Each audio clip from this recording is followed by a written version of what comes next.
It began with a familiar clink of my father's fork against his wine glass. That soft, sharp sound that demanded attention. The room quieted instantly. The table was dressed in tradition. Roasted turkey, polished silver, glasses half full of red wine, and smiles that didn't reach anyone's eyes. He stood slowly, surveying each of us as though weighing our worth. Then came his words. Not everyone at this table deserves to be here.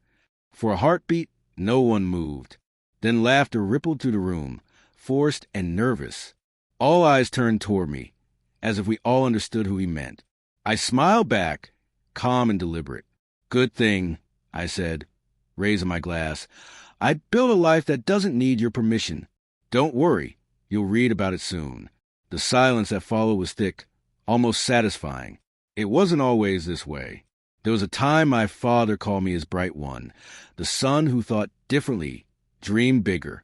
He used to clap me on the shoulder and say I was going places.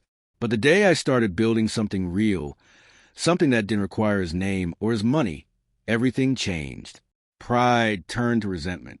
My brother Evan was the obedient one, the family favorite, groomed to inherit the empire. I was the deviation, the unpredictable one. When investors started backing my ideas, my father couldn't stand that I'd done it without him. That's when he began his quiet sabotage. First, a suspicious report sent to the IRS. Then an email accidentally forwarded to my partners, filled with doubts about my integrity. When I confronted him, he smiled and said, "You wouldn't have any of this without me." That was the moment something inside me shifted. I stopped being his son. I started becoming his reckoning. I didn't yell, didn't retaliate, not in the way he expected. I learned that silence is the sharpest weapon. While he slept soundly, believing his legacy untouchable, I studied it piece by piece. His offshore accounts, shell corporations, the bribes disguised as business deals. I didn't steal anything.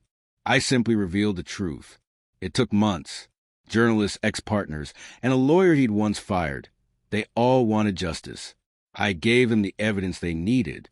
And though Evan's name appeared on a few of those documents, I tried to protect him.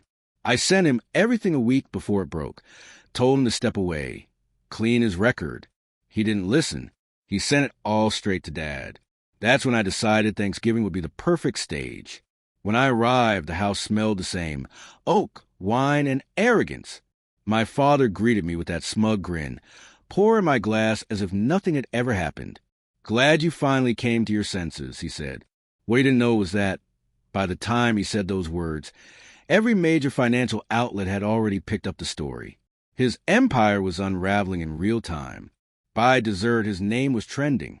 The investigation reports, leaked documents, even the signature he forged years ago to cut my mother out of her share. All of it was out in the open. So when he said, "Not everyone at this table deserves to be here," he was more right than he realized. I watched his phone buzz again and again. His color drained as he read headline after headline. Evan froze, pale and speechless. My mother, quiet, distant, broken for years, looked at me and smiled. Just a small one, but real. Dad tried to laugh it off. "Fake news," he muttered, though his shaking hands told the truth. The calls didn't stop. Lawyers, board members, reporters. I stayed silent, sipping my wine as his kingdom crumbled around him. Silence, I'd learned, makes the loudest statement. Now his company's gone, his reputation destroyed. Evan called last week, voice small, saying he wished he'd listened. I told him it wasn't too late, as long as he walked forward without the family name. As for me, I built something cleaner, something mine. No lies, no shadows. Funny thing about Thanksgiving, it's meant to celebrate gratitude. And I am grateful.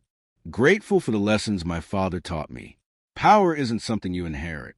It's something you earn when you stop needing anyone's approval. So yes, he was right that night. Not everyone at that table deserved to be there. But only one of us had the strength to leave and never look back.